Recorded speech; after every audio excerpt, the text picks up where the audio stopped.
میں نے گھر پہ ہی ایک بچے کو جنم دیا۔ جب میں نے بچے کی صورت دیکھی تو دنگ رہ گئی کہ اس کی صورت ہم میں سے کسی پر نہ تھی، بلکہ اس کی صورت ہو بہو اس بچے جیسی تھی جو میرے ساتھ بچپن میں کھیلا کرتا تھا، جسے میں نے بچپن کے بعد دوبارہ کبھی نہیں دیکھا تھا۔ مگر جب حقیقت کھلی تو میرے ہوش اڑ گئے کہ میرا بچہ تو واقعی… یہ کہانی حقیقت پر مبنی ہے، اور جن خاتون کی حقیقی زندگی سے تعلق رکھتی ہے میں انہی کی زبانی بیان کر رہی ہوں۔ کہانی شروع کرتے ہیں۔ میرے دادا جان گاؤں میں رہتے تھے، جہاں ان کی زمین تھی، مگر اپنے بچوں کو اعلیٰ تعلیم دلوانے کی خاطر دادا جان نے گاؤں کو چھوڑ کر شہر کے ایک پرانے محلے میں گھر خرید دیا۔ یہاں عرصہ دراز سے رہنے والے مکین قیام پذیر تھے۔ مکانات بھی یہاں سبھی پرانی طرز کے تعمیر شدہ تھے، لیکن بہت کشادہ اور مضبوط تھے۔ میرے دادا جان کا خیال تھا کہ نئے علاقوں کی نسبت یہاں کے باشندے زیادہ قابل بھروسہ ہیں، کہ نئی کالونیوں میں طرح طرح کے لوگ آ کر آباد ہو جاتے ہیں، جبکہ ان کے پس منظر کا معلوم نہیں ہوتا۔ ان کا کہنا تھا کہ مکانات اور محلے بے شک پرانے ہوں، لیکن مکان کو شرف مکین سے ہوتا ہے۔ جو گھر میرے دادا نے خریدا وہ کافی اچھی حالت میں تھا۔ انہوں نے معمولی مرمت کروا کر اس کو درست کرا لیا اور اپنے کنبے کے ساتھ اس مکان میں شفٹ ہو گئے۔ اسی محلے میں نادر صاحب بھی رہتے تھے۔ یہ میرے دادا کے پرانے دوست تھے اور انہی نے یہ مکان دلوایا تھا۔ محلے کی گلیاں چوڑی اور سامنے ہی ایک چوک بھی تھا۔ مکانات پر لکڑی کے عمدہ چوبارے نہایت ہنرمندی سے بنائے گئے تھے، جن پر پھول بوٹے اور نقش و نگار کنندہ تھے۔ ان کی دیدہ زنی نصف صدی کے بعد بھی قائم تھی، تبھی یہ گھر شاندار اور دلکش لگتے تھے۔ سبھی کمرے بڑے بڑے اور ہوادار، جبکہ دالان پختہ سرخ اینٹوں سے اس مہارت سے بنے ہوئے کہ کسی ایک اینٹ کا کونا تک نہیں ٹوٹا ہوا تھا۔ جو بھی رشتہ دار آتے تو وہ مکان کی تعریف کیے بغیر نہ رہتے تھے۔ کچھ سالوں بعد اسی مکان کے ساتھ ہی ایک دوسرا مکان بھی برائے فروخت ہوا۔ یہ کچھ عرصہ سے خالی پڑا تھا۔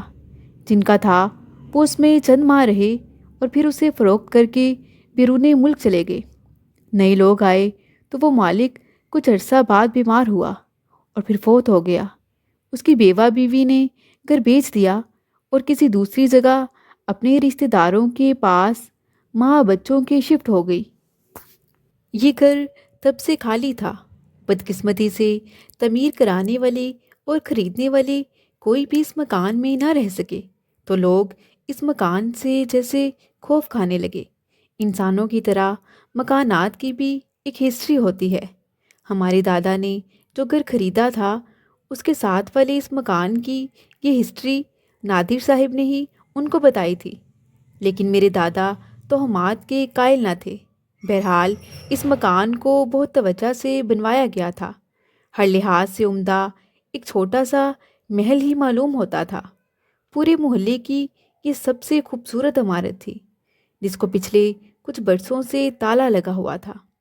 دادا جان کی گاؤں میں کچھ آبائی زرعی اراضی تھی، جس سے ان کو کچھ خاص آمدنی نہ آتی تھی، کیونکہ جو لوگ برسوں سے اس پر آباد تھے وہ 3 حصے پیداوار خود رکھ لیتے اور ایک حصہ دادا کو دیا کرتے۔ ان سے زمین واگزار کرانا کٹھن مرحلہ تھا، لہٰذا دادا نے سوچا کہ کیوں نہ اس اراضی کو فروخت کر دوں۔ انہوں نے انہی لوگوں کو آفر دی کہ اگر یہ زمین خریدنا چاہو تو میں جاری نرخ سے کچھ کم پر آپ کو فروخت کرنے پر تیار ہوں۔ وہ لوگ تو چاہتے یہی تھے، فوراً راضی ہو گئے۔ سودا طے پا گیا اور دادا جان نے وہ ملکیت فروخت کر کے ان سے رقم لے لی۔ ایک روز دادا جان کو نادر صاحب نے بتایا کہ آپ کے برابر جو مکان خالی پڑا ہے اس کے مالک بیرون ملک سے آ گئے ہیں اور کل مجھ سے ملنے آ رہے ہیں۔ وہ اس گھر کو بیچ رہے ہیں اور اسی سلسلے میں مجھ سے بات کرنا چاہتے ہیں۔ دادا جان کو تو یہ مکان پہلے ہی بہت پسند تھا، لہٰذا وہ بولے ان سے بات کرو۔ یہ مکان کافی مضبوط